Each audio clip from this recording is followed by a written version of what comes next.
Mr. Japanese Channel。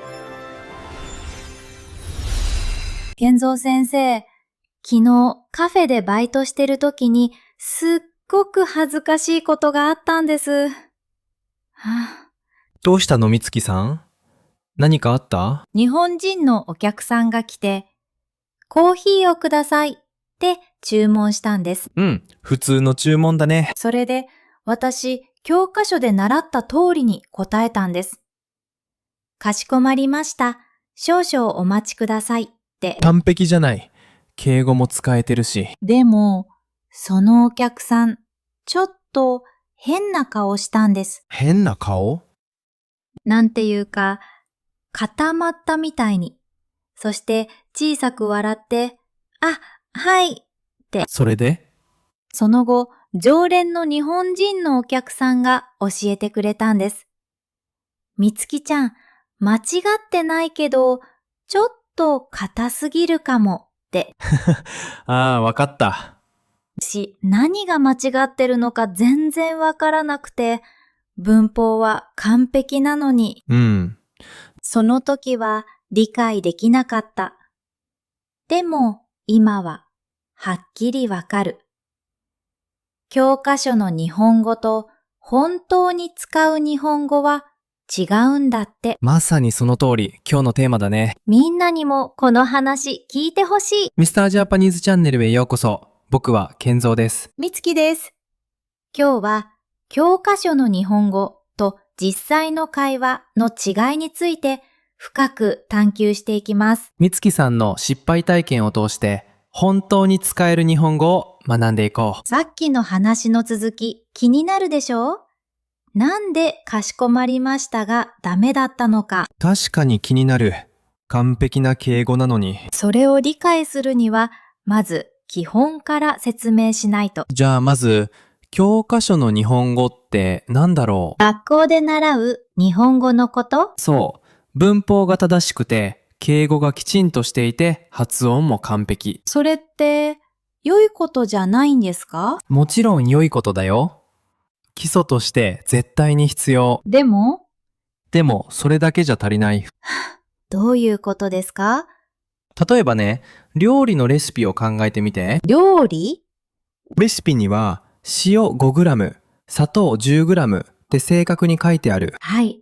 でも、実際に料理するときは、ちょっととか、少々とか使いますね。そう、それが実際の会話なんだ。レシピは正確だけど、実際の料理は感覚も大事。まさに、日本語も同じ。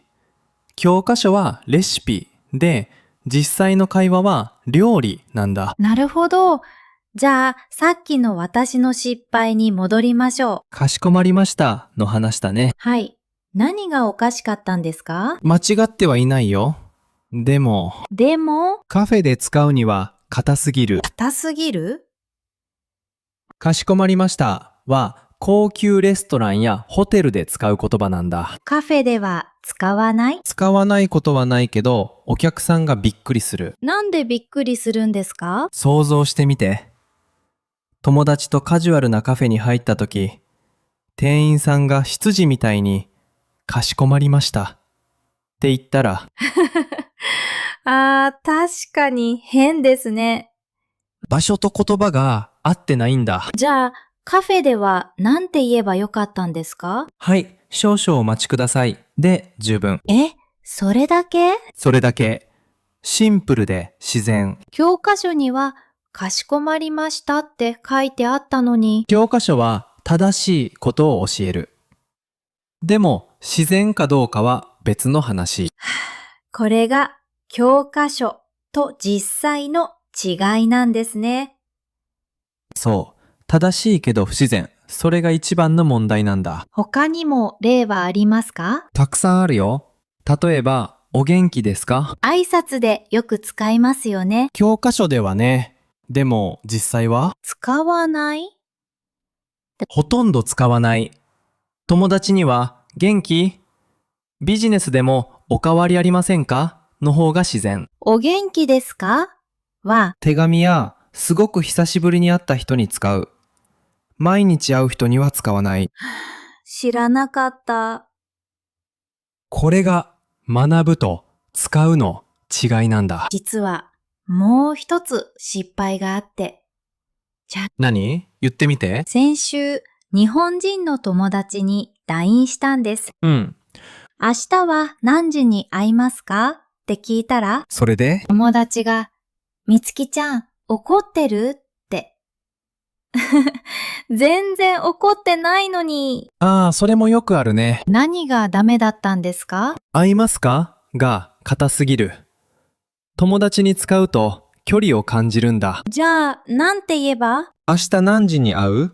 または明日何時がいい？そんなに違うんですか？全然違う。言葉は内容だけじゃなくて関係性も表すから。関係性。友達に硬い言葉を使うと距離を置きたいのかなって思われる。ああ、だから怒ってるって聞かれたんだ。そう。言葉は服みたいなもの。場面に合った服を選ばないと。ところで、弾いてる人の中にも似た経験ある人いそうですね。完璧な日本語を使ったのに相手が変な顔をした経験。ある人はコメントで教えてください。丁寧すぎて怒られたとか、残られたことまである人いるかな？一言でいいですよ。教科書通りに話したら笑われたとか。みんなの体験聞きたいな。さて健三先生、よくある間違いを教えてください。わかった。大きく分けて3つあるよ。一つ目は？丁寧すぎる。さっきのみつきさんみたいに。丁寧なのは良いことじゃないんですか？良いことだよ。でも、過ぎたるは及ばざるがごとしって言葉がある。どういう意味ですか？やりすぎはやらないのと同じくらい悪いってこと。丁寧すぎると逆に変。そう、相手が距離を感じたり緊張したりする。気をつけます。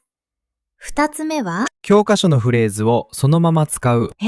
ダメなんですか？全部がダメじゃないよ。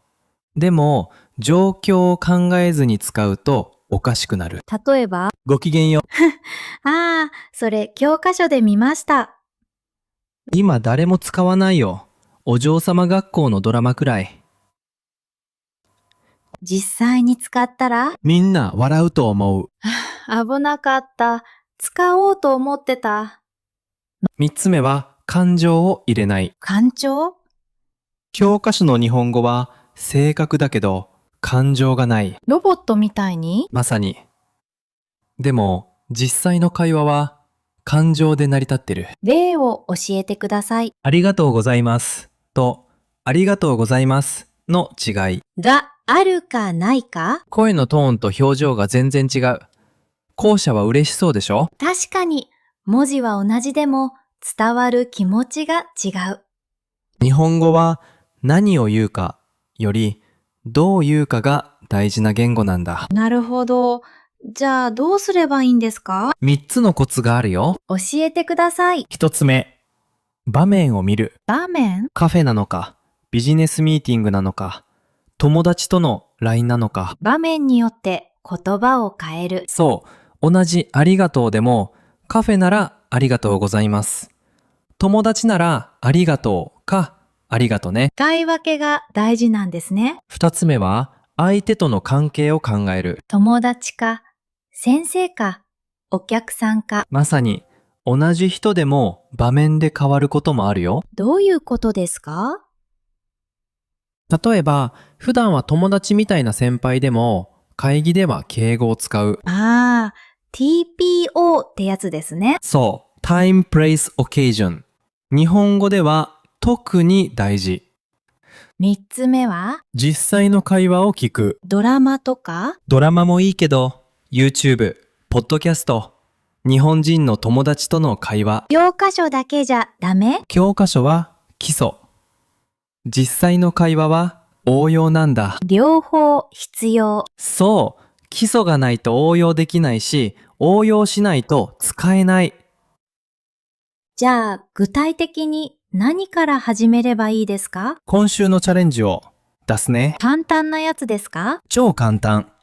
明日、日本人と話すとき、はい。教科書のフレーズを一つカジュアルに変えてみる。例えば、お元気ですかを元気に。ありがとうございますをありがとうに。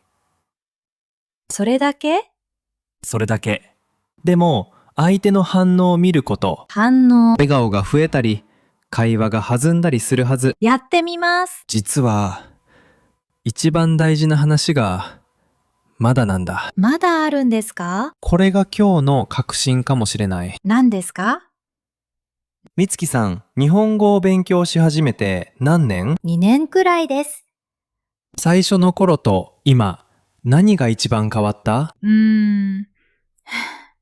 ゆっくり考えていいよ。最初は正しく話すことが一番大事だと思ってました。うん。でも今は伝わることの方が大事だって思います。それだよ。それが一番大事な気づきなんだ。正しさより伝わること？少し違う。正しさも大事。でも、正しくても伝わらなければ意味がない。カフェのかしこまりましたみたいに。そう、文法は完璧、発音も完璧。でも、お客さんは戸惑った。伝わらなかったんですね。言葉の目的はコミュニケーションなんだ。コミュニケーション。完璧な日本語より、相手とつながれる日本語。でも、間違えたら恥ずかしいじゃないですか。もちろん。でもね、はい。完璧を恐れて黙ってる方がもっと恥ずかしい。そうですね。僕の先生が言ってた。間違いは学びの証拠だって。間違いは証拠？間違えたってことはチャレンジしたってこと。何もしなければ間違えないですもんね。でも何も学べない。じゃあ、私のかしこまりましたも。素晴らしいチャレンジだったんだよ。そう考えると恥ずかしくないですね。むしろ誇っていい。健三先生も日本語学習者だった時、そういう経験ありますか？たくさんあるよ。聞きたいです。僕が日本に来たばかりの時、居酒屋で働いてたんだ。はい。お客さんに、お飲み物はって聞いたら、とりあえず生でって言われて、サマー？僕、生卵持って行っちゃった。生卵？生では生ビールのことなのに、お客さん、びっくりしたでしょうね。すごく優しく笑って、ビールだよって教えてくれた。良いお客さんですね。でもね、その失敗のおかげで、生では一生忘れない。失敗が一番の先生。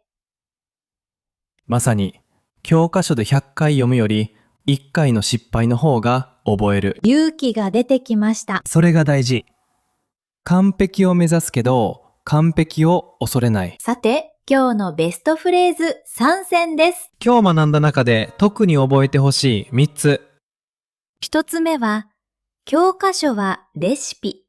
実際の会話は料理。基礎は大事だけど、実際に使うときは感覚も必要。2つ目は、言葉は服みたいなもの。画面にあった言葉を選ぶ。カジュアルな場所に清掃でいかない。3つ目は、間違いは学びの証拠。間違えたってことはチャレンジしたってこと。誇っていい。この3つ、明日から意識してみてくださいね。今日のスクリプト全文はブログで読めるよ。ベストフレーズ3選も漢字と英訳付きで載ってます。復習したい人は概要欄のリンクをチェックしてね。そして、チャレンジの報告、待ってますよ。教科書のフレーズを一つ、カジュアルに変えてみるチャレンジ。やったら、やってみたってコメントしてください。どんな反応があったかも教えてね。あと、さっきの質問。完璧な日本語を使ったのに変な顔をされた経験。ある人は教えてください。丁寧すぎて笑われたとか。きっと面白いエピソードがあるはず。次回は何を話そうか？若者言葉について。それ面白そう。やばい。エモい。ピエン。教科書には絶対載ってない。でも日本の若者は毎日使ってる。使い方を間違えると逆におじさんっぽくなっちゃうんですよね。それも話そう。次回も一緒に学びたいなら、チャンネル登録してね。今日の話まとめると、完璧な日本語より伝わる日本語。正しさも大事だけど、コミュニケーションはもっと大事。間違いを恐れずに、どんどん話してみよう。失敗するたびに上手くなってるんだから、一緒にいてくれてありがとう。次回まで勇気を持って日本語を使ってみてくださいね。完璧じゃなくていい。あなたの日本語で。またね。またね。楽しく学んでいこう。